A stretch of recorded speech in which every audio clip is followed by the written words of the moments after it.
Guys, this is absolutely insane. And when I seen this information, I knew I had to share it with you guys. I have some more indicators on exactly how toxic the housing market is for residents. Before we get into this video, make sure you guys like, comment, subscribe. We're on the road to 100 subscribers. The value I bring to you guys is housing market updates and anything real estate. I know some of you guys won't take me serious because of how young I look, but I generally spend probably 8 hours a day just researching data. Right now, new data shows that Americans have stopped paying their rent. This is going to be a big problem for real estate investors because they are not getting enough to cover their rate of return. This can cause a mass sell-off of real estate investor homes. Guys, if you don't know, real estate investors own 20 to 25% of Americans' houses. You guys may think 20 to 25% isn't a high number, but guys, it is a record high number actually. Last year, investors owned 12.6%. Now it's went up to 20 to maybe 25%. You know, it's just an estimate. Investors are taking advantage of intense demand for rentals. This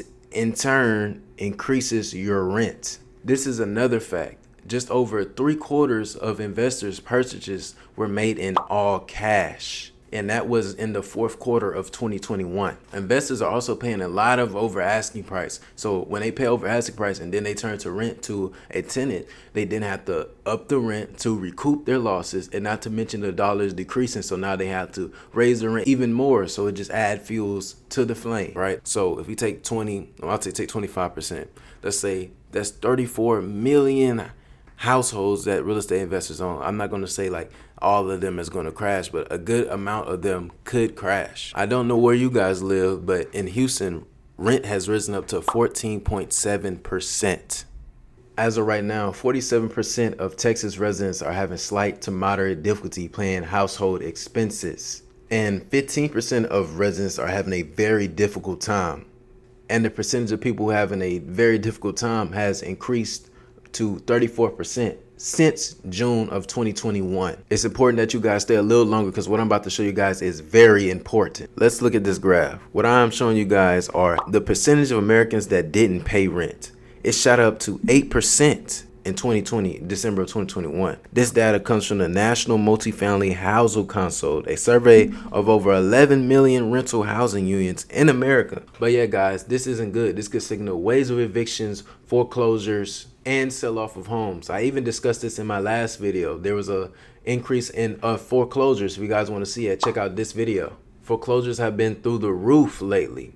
In February, real estate data analyst ATOM Data Solutions revealed that lenders repossessed 2,634 U.S. homes in February of 2022, which is a 70% increase from last year. So here's where the problem lays. Throughout America, wages haven't been able to keep up with inflation. And also with rent going up, the value of a dollar decreases. For example, New Orleans rental market is very tight. Since 2000, rent has risen up to 49%, while income has dropped to 8%. Oh my God.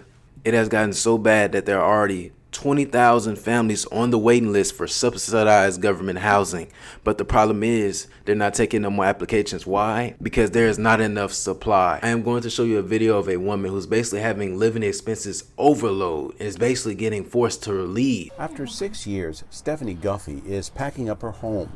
In the last year, her rent has tripled from $600 to $1,800. The latest increase is forcing her to move out and put all of her belongings in storage. Even after working 6 days a week, she still can't find an affordable place to live. Her future is uncertain. The one thing I know is that I can't stay here. It's humbling because, you know, you get in a situation that you didn't think you'd ever be in before. As a grown adult and college graduate, and you just don't think that that's something that's ever going to happen to you. In a normal, healthy economy, wages have either been slightly higher than home appreciation growth or slightly below home appreciation growth. It has never just skyrocketed, as I'm about to show you on this graph. As you can see on this graph, guys, the blue is wage growth and the red is rent appreciation. As you can see, throughout the healthy economy, there has been times where rent has overexceeded wage growth, but it wasn't by this much. And also have times when, wage growth exceeded the rent growth. Fast forward to 2021, rent has exploded and income has only risen to 5%. while rent has risen its way up to 22%. Granted, this is in Austin, Texas, but a lot of housing markets are pretty similar to this.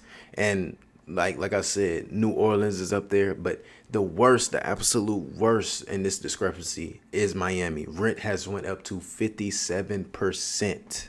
Their income growth only amounted to 6%. I personally think Miami, Florida is in the biggest housing bubble as of right now. The median cost for a 2-bedroom apartment is $3,400 a month. And guess what, guys? In the month of March, eviction filings were up 77% in Austin. This data is coming straight from Eviction Labs. Link is in the description. Now, as a home buyer, this can be tough. A lot of realtors are telling you to buy. They go on to say, this is the best market. I know I just made a video on how Americans have stopped paying rent, but honestly, I think rent is the better choice and just to wait out the housing market. I see a lot of sources advising people to buy a house, and it's like, it's really simple. For me, it's really like simple economics. Interest rates are rising, and there's not going to be too much demand on these houses no more because there's a lot of buyers are not going to be on the market as much as they once were.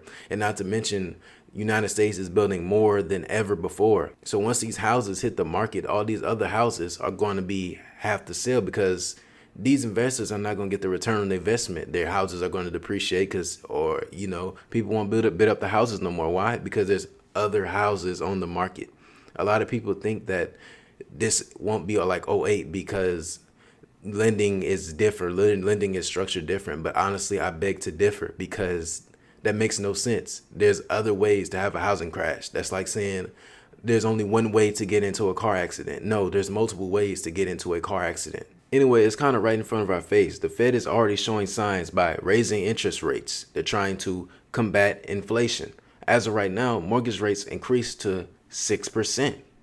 And also, the Fed also have 2 more meetings in May and June to deliver 2 more back-to-back rate hikes to tackle inflation. According to economists pulled by, Reuters, they said there is a 40% chance of recession next year. Remember, guys, I am by no means a financial advisor. I am just sharing my humble opinion. But my opinion would be to buy only if certain circumstances apply for that course of action.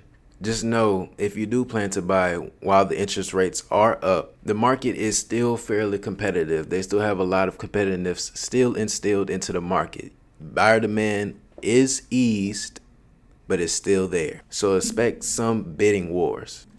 Alright guys, it's going to be the end of the video. Make sure you guys like, comment, subscribe. I promise I'm going to keep you guys posted on more housing updates and everything real estate. I'm going to post maybe like 2 to 3 times a day. Make sure you hit that bell for all my notifications, and